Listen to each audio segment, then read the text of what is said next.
राधे राधे। श्री हरदास, कैसे हो आप सभी लोग? ठाकुर जी की कृपा से बहुत अच्छे होंगे और आप सभी पर ठाकुर जी की कृपा बनी रहे। और आज मैं आप सभी को प्रभु के दर्शन करा रही हूँ और साथ ही साथ आपको पाप मोचनी एकादशी की कथा भी सुनाऊंगी। तो आप सभी ध्यानपूर्वक सुनिएगा। जितना फल व्रत रहने वालों को मिलता है उतना ही फल एकादशी की कथा सुनने से मिलता है। तो आपको बाद में एकादशी का महत्व सुनाऊंगी पहले, फिर उसके बाद आपको एकादशी की कथा सुनने से और व्रत करने से क्या फल मिलता है वो भी लास्ट में बताऊंगी। तो आप ध्यानपूर्वक सुनिएगा, एंड तक सुनिएगा और हाथ में पुष्प या चावल लेके सुनिएगा। जो हर बार मैं बताती हूँ, कभी भी कोई भी प्रभु की कथा बिना खाली हाथ नहीं सुननी चाहिए। जैसे हम मंदिर खाली हाथ नहीं जाते प्रभु के मंदिर में, वैसे ही कोई भी कथा भी खाली हाथ नहीं सुननी चाहिए। तो ध्यानपूर्वक सुनिए एकादशी की कथा और एंड तक सुनिए पूरी। बोल पाप मोचनी एकादशी मैया की जय। धर्मराज युधिष्ठिर बोले, हे भगवान, मैंने फागुन माह के शुक्ल पक्ष की एकादशी का महत्व सुना है। अब आप मुझे चैत्र माह के कृष्ण पक्ष की एकादशी के बारे में बतलाइए। इस एकादशी का नाम, इसमें कौन से देवता की पूजा की जाती है, सो विस्तार पूर्वक कहिए। श्री कृष्ण भगवान बोले, हे राजन, एक समय मानधाता ने लोमस ऋषि से ऐसा ही प्रश्न पूछा था।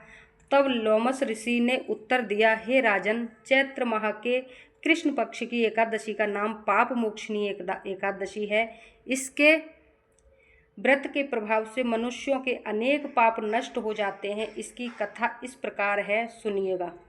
प्राचीन समय में एक चैत्र रथ वन में अप्सराएं वास करती थीं। वहाँ हर समय बसंत रहता था। उस वन में एक मेधावी नामक मुनि तपस्या करते थे। वे शिव भक्त थे। एक दिन मंजूधोषा नामक एक अप्सरा उनको मोहित करने के लिए सितार बजाकर मधुर मधुर गाने गाने लगी। उस समय शिव के शत्रु अनंग कामदेव भी शिव भक्त मेधावी मुनि को जीतने के लिए तैयार हुए। कामदेव ने उस सुंदर अप्सरा के भ्रू को धनुष बनाया, कटाक्ष को उसकी प्रतिंजा डोरी बनाई, उसके नेत्रों को उसने संकेत बनाया और कुंचों को पुरी बनाया। उस मंजूधोषा अप्सरा को सेनापति बनाया। इस तरह कामदेव अपने शत्रु भक्त को जीतने को तैयार हुआ। इस समय मेधावी मुनि भी युवा तथा हष्टपुष्ट थे। उन्होंने यज्ञोपवीत तथा दंड धारण कर रखा था। उन मुनि को देखकर मंजूघोषा ने धीरे धीरे मधुर वाणी से बीड़ा पर गाना शुरू किया। मेधावी मुनि भी मंजूधोषा के मधुर गाने पर तथा उसके सौंदर्य पर मोहित हो गए। वह अप्सरा उन मुनि को कामदेव से पीड़ित जानकर आलिंगन करने लगी। वह मुनि उसके सौंदर्य पर मोहित होकर शिव रहस्य को भूल गए और काम के वशीभूत होने के कारण उन्होंने दिन रात्रि का कुछ भी ध्यान न रहा। एक दिन मंजूधोषा उस मुनि से बोली, हे मुनि, अब मुझे बहुत समय हो गया है, स्वर्ग जाने की आज्ञा दीजिए। उस अप्सरा के ऐसे वचनों को सुनकर मुनि बोले, हे सुंदरी, तो आज इस संध्या को आई है, अभी प्रातःकाल तक ठहरो। मुनि के वचनों को सुनकर वह उनके साथ रमण करने लगी। वह बहुत समय बिता दिया। फिर उसने मुनि से कहा, हे मुनिदेव, अब आप मुझे स्वर्ग को जाने की आज्ञा दीजिए। मुनि बोले, अरे अभी तो कुछ भी समय नहीं हुआ है, अभी कुछ देर और ठहर। इस पर अप्सरा बोली, हे मुनि, आपकी रात्रि तो बहुत लंबी है। अब आप सोचिए कि मुझे आपके पास आए कितना समय हो गया। उस अप्सरा के वचनों को सुनकर मुनि को ज्ञान प्राप्त हो गया। वह और समय का विचार करने लगे। जब रमण करने का समय का प्रमाण 47 साल 7 माह और 3 दिन ज्ञात हुआ, तो उस अप्सरा को काल रूप समझने लगा। वह महान क्रोधित हुए और तप नाश करने वाली अप्सरा की तरफ देखने लगे।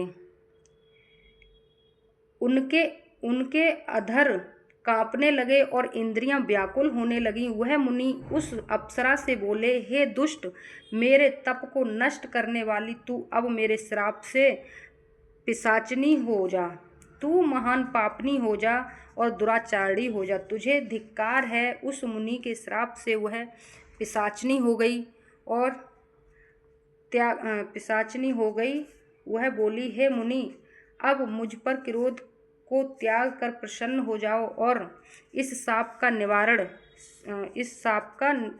शाप जो दिया था, शाप में से वरदान दिया था जो, उसका निवारण कीजिए। तब मुनि को कुछ शांति मिली और पिशाचिनी बोली, रे दुष्ट, मैं शाप से छूटने का उपाय बतलाता हूँ।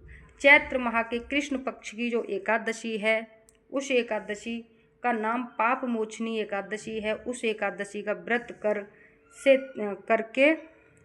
करने से तेरी पिशाचनी की देह छूट जाएगी। इस प्रकार मुनि ने उसको समस्त विधि आदि बतला दी और अपने पिता च्यवन ऋषि के पास गई।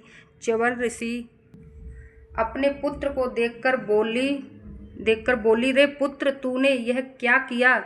तेरे समस्त तप नष्ट हो गए। मेधावी बोले, हे पिताजी, मैंने बहुत बड़ा पाप किया है और आप उसके छूटने का कोई उपाय बतलाइए। च्यवन ऋषि बोले, हे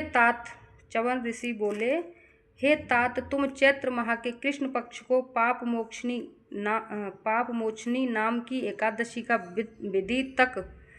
विधि और भक्ति पूर्वक व्रत करो। वचनों को सुनकर मेधावी ऋषि ने पाप मोचनी एकादशी का विधि पूर्वक उपवास किया। उसके प्रभाव से उनके समस्त पाप नष्ट हो गए और मंजू दोषा अप्सरा भी पाप मोचनी एकादशी का व्रत करने से पिशाचनी की देह से छूट गई और सुंदर रूप धारण करके स्वर्ग लोक को चली गई। लोमस बोले, हे राजन, इस पाप मोचनी एकादशी के प्रभाव से सब पाप नष्ट हो जाते हैं। इस एकादशी कथा के श्रवण व पढ़ने से 1000 गोदान करने का फल मिलता है। इस व्रत के करने से ब्रह्मा हत्या करने वाले, अगंबा गमन करने वाले आदि के पाप नष्ट हो जाते हैं और अंत में स्वर्ग को जाते हैं। तो आपने सुना, एक बार फिर से सुना दूं अगर आपने न सुन पाया हो तो।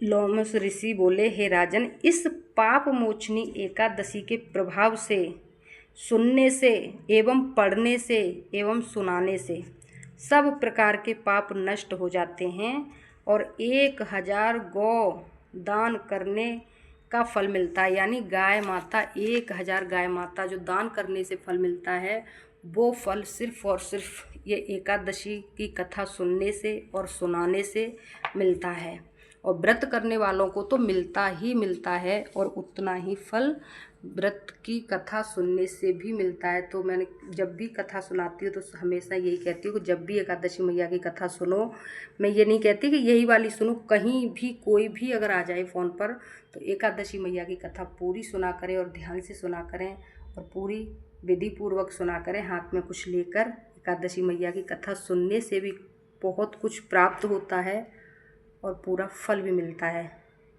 तो इस वीडियो को अब मैं करूँगी यहीं पर एंड, मिलूँगी नेक्स्ट वीडियो में। तब तक के लिए राधे राधे, हरे कृष्णा। और आप सभी को पाप मोचनी एकादशी की ढेरों शुभकामनाएं और आप सभी पर ठाकुर जी की कृपा बनी रहे।